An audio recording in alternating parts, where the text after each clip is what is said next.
उन्नाव में सुहाग रात के दूसरे दिन ही दूल्हे ने की आत्महत्या। पेड़ से लटकता मिला दूल्हे का शव। परिवार में मचा कोहराम। जनपद उन्नाव से आ रही है इस वक्त की बड़ी खबर। सुहाग रात के दूसरे दिन ही दूल्हे ने फांसी लगाकर की आत्महत्या। बुधवार सुबह युवक का शव पेड़ से लटकता मिला। खेत जाने की बात कहकर घर से निकला था, इसके बाद वापस नहीं आया। 22 अक्टूबर को ही बड़ी ही धूमधाम से उसकी शादी हुई थी और 23 अक्टूबर को दुल्हन को विदा कर ले आया था। अपने घर दूल्हे की मौत की खबर सुनते ही घर में फैला मातम का माहौल।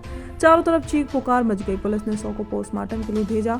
मामले की जांच पड़ताल में पुलिस जुट गई। पूरा मामला पूर्वा कोतवाली क्षेत्र के सुभारी खुर्द गांव में रमेश गौतम अपने परिवार के साथ रहता था। उसके बेटे दीपू गौतम की 22 अक्टूबर को शादी थी। बड़ी धूमधाम के साथ दोपहर में घर से बारात लेकर निकले। सारे बाराती नाचते गाते दुल्हन के घर पहुंचे। वहां सारी रस्में बड़ी ही धूमधाम से निभाई गई और रात में जयमाला हुआ। सभी ने वर वधू को आशीर्वाद दिया। इसके बाद देर रात दुल्हा दुल्हन ने पूरे रीति रिवाज से सभी रस्में निभाकर 7 फेरे लिए। अगले दिन मंगलवार दोपहर लड़के वाले दुल्हन को विदा कर घर ले आए। घर पहुंचते ही लड़के के परिवार वालों ने दुल्हन का स्वागत किया। इसके बाद घर के अंदर सारी रस्में निभाई गई। दिन भर घर में खुशी का माहौल था। देर रात दूल्हा और दुल्हन अपने कमरे में चले गए। उसके बाद बुधवार सुबह 5 बजे बेटा घर से खेत जाने की बात कहकर निकला था। इसी बीच दीपू ने शारदा नहर की पूर्व ब्रांच पर पटरी के पास से बाबुल के पेड़ से लटक कर फांसी लगाकर आत्महत्या कर ली। ग्रामीण ने शव को लटकता देख तुरंत घर वालों को सूचना दी। मौत की खबर सुनते ही परिवार में कोहराम मच गया।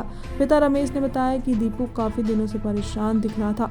शादी में जेवर चढ़ने के दौरान दुल्हन वालों से कुछ विवाद हुआ था। परिजनों ने बेटी की मौत की खबर पत्नी आरती व ससुराल वालों को देते ही कोहराम मच गया।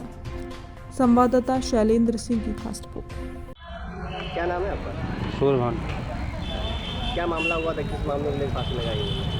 मामला तो सर पता नहीं, सोमवार को शादी हुई थी और मंगलवार को फिर वो लोग विवाह ले गए और उसके बाद में शाम को हम लोग खाना पीना जो खाया, खाने पीने के बाद में जो है सो गए और वही जो है सुबह 5:30 बजे शादी में जो है ये बात हुई थी कि जब शादी सोमवार को लेके गए थे हम लोग जब वहाँ पे, तो पहले तो हम लोग गए, सब लोग खाया पिया, सब कुछ अच्छा हुआ। होने के बाद में जो है जो वहाँ सारे हमारे जो मेहमान लोग थे उनको हमने भेज दिया।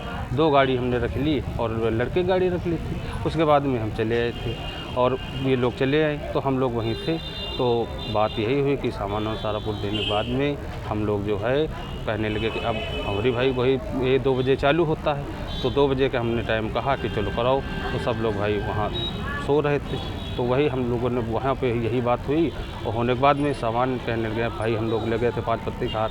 फिर कहने लगे कि भैया तुम हार लाओ तब करेंगे तब। लेकिन काफ़ी कुछ कहने के बाद फिर मामला जब सुलझा 9 बजे फिर चालू हुआ। फिर शादी हुई। शादी होने के बाद में हम लोग लेके आए लड़की को घर लेके आए और उसके बाद में बस बताया कि कल चौथी लेके चले गए और आज सब सुबह 5:30 बजे। क्या करते थे? काम अहमदाबाद में टेमिस काम करते थे, जो रोड बनती है वही काम करते थे। कितने दिन हुए थे शादी के? अभी तो 2 ही दिन, सोमवार को हुआ और मंगलवार की बार चौथे गई, आज ही तो बुधवार है। क्या कोई बताया था इन्हें, कुछ टेंशन थी कि किसी को लेकर? कुछ बताया ही नहीं। अगर कुछ बताते तो हम बताते आपको। कोई बात नहीं, सिर्फ चुपचाप बैठे रहे। आए जब चौथियार आए उनके साथ रहें, बैठे रहे, खाया पिया। और भाई हम भी अपना काम करते हैं, तो हम अपनी दुकान पे 8 दिन से गए नहीं, तो वहाँ चले गए।